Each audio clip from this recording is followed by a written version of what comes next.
Азийн төлөөх ГОВ формын дарга эрхэм хүндэт хоногийн дарга эрхэм зочдоо хүндэт төлөөлөгчдөө хатагтай ноёдоо зун намрын заагүй нар хур төгшөрсөн сайхан өдрүүдэд цаг зав гарган манай сайхан улсад айлчилж Азийн төлөөх ГОВ формын Улаанбаатарын баг хуралд оролцож буй та бүхэнд чин сэтгэлийн мэндчилгээг өргөн дэвшүүлье.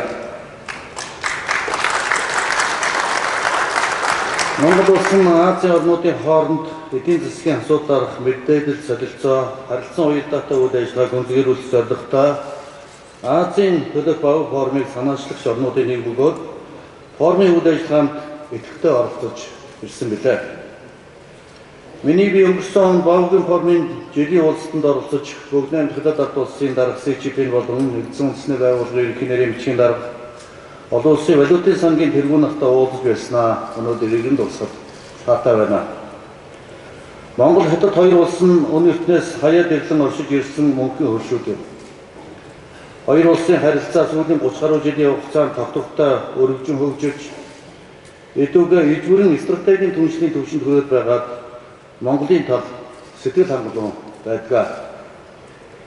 Манай засгийн газар бүгдийн хятад ард улстай сайн хөршийн найрсаг харилцаа тогтвортой хөгжүүлж, хоёр талын хамтын ажиллагаа бүх салбарт шинэ бодит дагуулгаар байжуулахын төлөө идэвхтэй ажиллаж ирсэн. Энэ онд Монгол хятадын хооронд дипломат харилцаа тогтоосны түүхт 70 жилийн ой тохиож байна.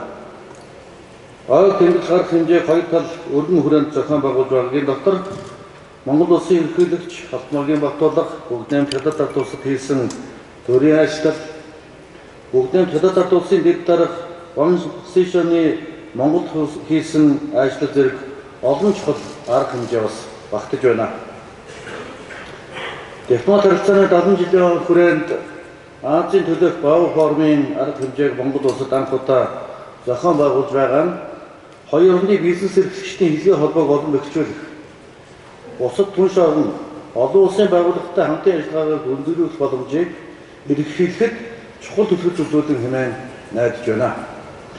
Хүндэт зочдоо хатагтай ноёдоо Улаанбаатарын баг хурал шинэ иргэн үйдэг хамтын хөгжил дэвшлийн төлөөх уялдаатай үйл ажиллагаа гэсэн ерөнхий сэдвийн дор болж байна. Өнөө үед бүс нутаг дэлхий дахин тулгарч буй сорилтуудыг даван туулах гарцсан гагцхүү улс орнуудын уялдаатай үйл ажиллагаа байх юм гэсэн итгэл үнэмшилтэй холбоотой хэмээн бид бүхэн харж байна. Мэдээлэл харилцаа холбоо, аж үйлдвэрлэлийн технологийн дэвшил, тэдгээрийн хурдцтай тархалтын нөлөөгөөр дэлхий дахин бүс нутгийн байдал түргэн өөрчлөгдөж, хуримтгай болж, эмзэг болж байгаа нь бидний амьдарч буй өнөөгийн цаг үеийн бас нэгэн онцлог болж байна.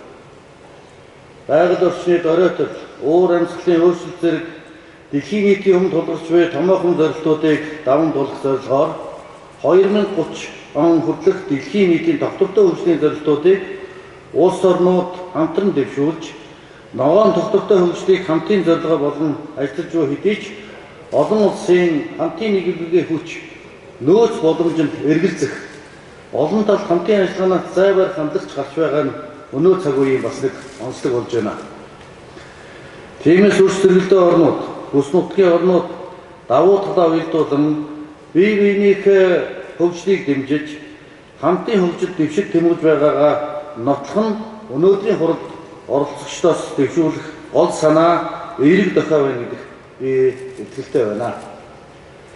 Монгол улс хөлтөлтэй орнуудтайгаа харилцан ашигтай хамтын ажиллагаа хөгжүүлэх, бүс нутгийн эдийн засгийн интеграцид идэвхтэй хамрагдах, бүс нутаг дэлхийн нийтийн өмнө тулгарч буй сорилтуудыг шийдвэрлэхэд өөрийн болцооны хэрээр хов нэмэр оруулахыг эрмэлзэж ирснийг та бүхэн мэдж байгаа.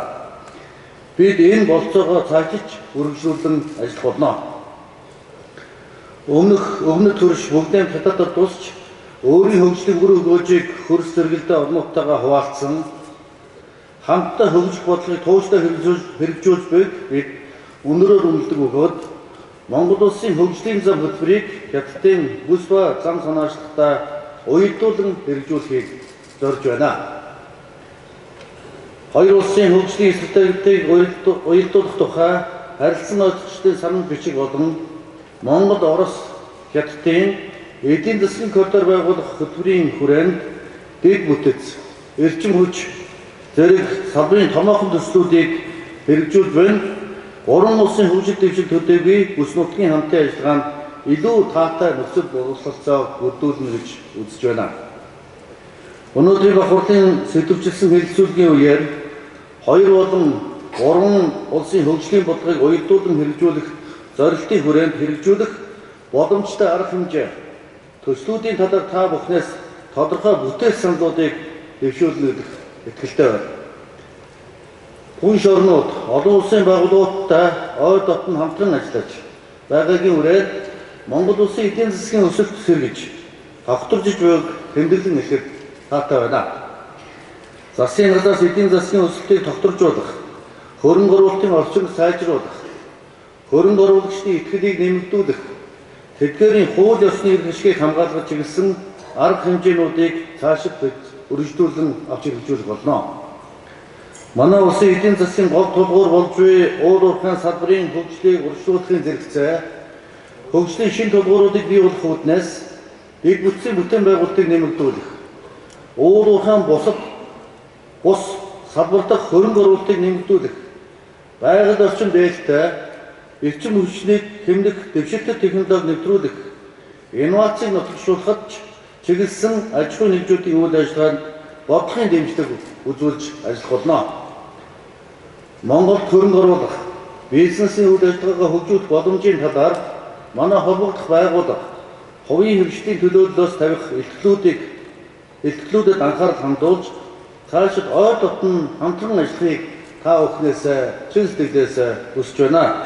Бахуурлын үйл ажиллагаанд өндөр амжилт хүсье. Та бүхэнд баярлалаа.